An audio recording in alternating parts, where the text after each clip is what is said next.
আসসালামু আলাইকুম। আমি শেখ মাসুদ। আপনারা দেখছেন কিচেন টেলস বাই মাসুদ। তো আমরা ঘরোয়া স্টাইলে আজকে পোলাও রান্না করব। তো অনেকে পোলাও রান্না করি, এটা ঝরঝরে হয় না, অথবা একটা দানার সাথে একটা দানা ঠিক আছে লেগে থাকে। আজকে আমরা নতুন একটা টিপস দেখাবো, এর মাধ্যমে রাইসটা ঝরঝরা হবে। তো দেরি না করে শুরু করা যাক।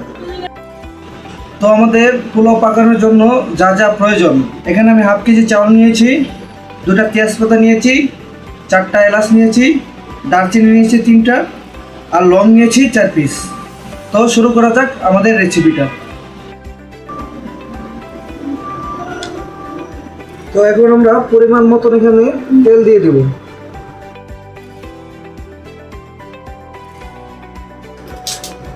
তারপর দিয়ে দিব তেজপাতা, এলাচ, দারচিনি, লং। এটা আমরা একটু ভেজে নিব।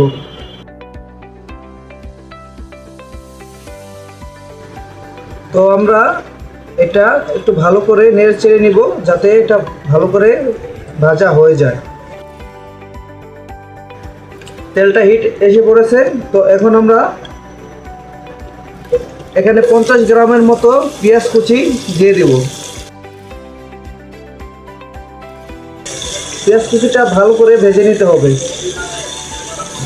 যতক্ষণ পর্যন্ত ব্রাউন কালারটা না আসে ততক্ষণ পর্যন্ত পেঁয়াজটা ভাজতে হবে। পেঁয়াজটাও ভালো করে নাড়াচাড়া দিতে হবে, না হলে পেঁয়াজটা পড়ে যাওয়ার সম্ভাবনা থাকবে।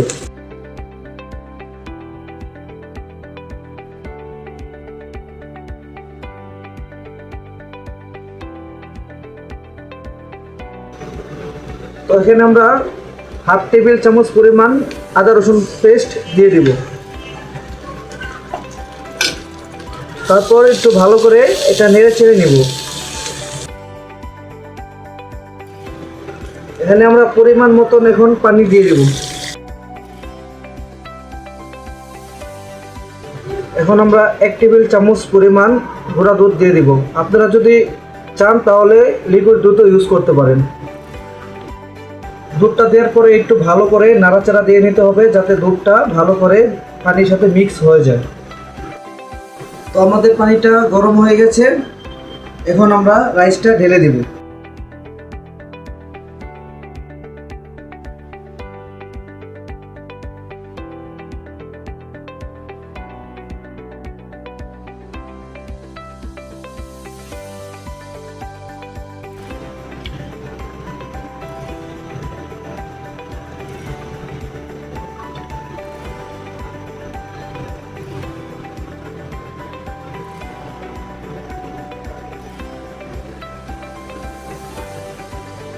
এখন আমরা আবারও ঢেকে দিব রাইসটা বলক আসার জন্য।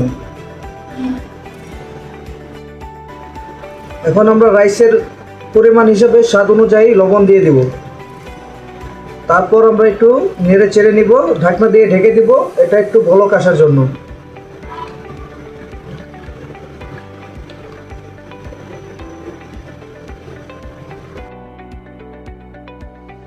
পানি গরম হওয়ার ক্ষেত্রে আপনারা হিটটা একটু বাড়িয়ে দিবেন, যাতে পানিটা তাড়াতাড়ি গরম হয়ে যায়। আর আপনারা একটা টিপসও ইউজ করতে পারেন, আপনারা গরম পানিও এখানে অ্যাড করতে পারেন। তো আমার এখানে গরম পানির ব্যবস্থা নেই, এর জন্য আমি ঠান্ডা পানি দিয়ে কাজটা করে নিচ্ছি। তো আমাদের পানিটা গরম হয়ে গেছে।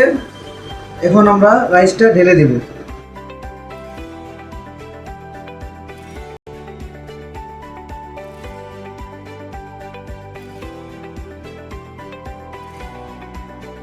এখন আমরা আবারও ঢেকে দিব রাইসটা বলক আসার জন্য। তো আমাদের রাইসটা এখন বলক হচ্ছে, আমরা ঢাকনাটা সরিয়ে দেব। রাইসটা এখন আমরা একটু নেড়ে চেড়ে নেব।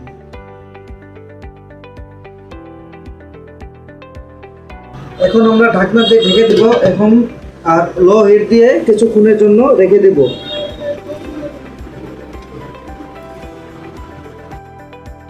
আমরা এটা প্রায় 10 মিনিটের মতো দমে রেখেছি। এখন আমরা রাইসটা দেখব।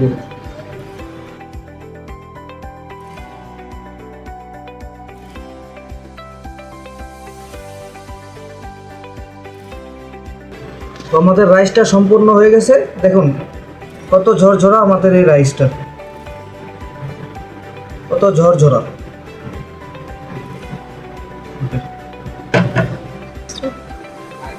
স্মেলটাও খুব।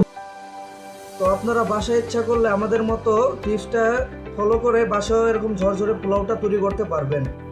এরকম নিত্য নতুন ভিডিও পেতে আমাদের পাশেই থাকবেন। ভিডিওটা যদি ভালো লেগে থাকে অবশ্যই লাইক কমেন্ট শেয়ার করবেন। সবাই ভালো থাকুন, সুস্থ থাকুন, আল্লাহ হাফিজ।